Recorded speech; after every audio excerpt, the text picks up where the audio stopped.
natin kung nakatali kasi. Nakatali to siya. Baka mamaya lumakas yung hangin eh.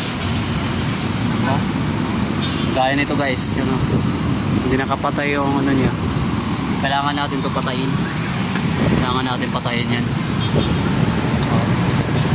Kasi yun o. Baka mamaya lumakas ang hangin, sumabog to, mabasa. Kailangan lang natin off yan. Yun o guys, wala nang ilaw. Pinatay ko na. Tingnan po natin dito kay baka maya hindi pa po nakatali yung iba. Dito po ako sa ano, taas.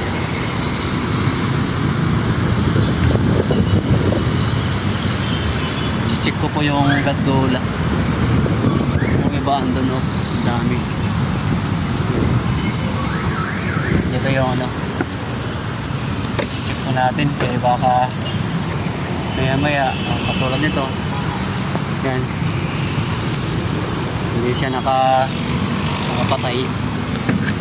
Papatayin natin ulit, pangalawa na to. Okay na, hindi mabuksan. Dito pala kabila, mali na. Salanak natin yan guys, wala nang ilaw, kapatay na siya. Tayo. Dito na lang po tayo dadaan. Hindi ko kung makadaan tayo dito eh. Ito po, bukas. Yan. Ito na lang tayo dumaan. Doon o. Ay. Isip na pala. Yun. Nandito na tayo sa loob guys. Yun po. Sa loob na po tayo. Yun. Sa loob na po tayo ng ano, ng building. Kunto kasi to guys, kunto. Tingnan mo yung ano nila. Maluwag to mga guys. Yan. Oh. Yan po yung elevator. Yan. Po ang elevator nila. Yan. Punta yan doon eh. Paikot. Yun. Hanggang doon sa dulo guys. Yun. Papalit na po tayo, pababa na po tayo kasi wala na akong oras eh. Break time na po namin. Kanina pa eh.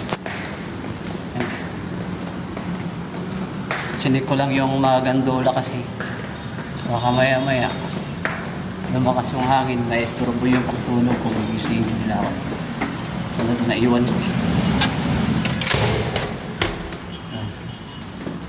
Kaya bababa na tayo. Yan. Okay, guys.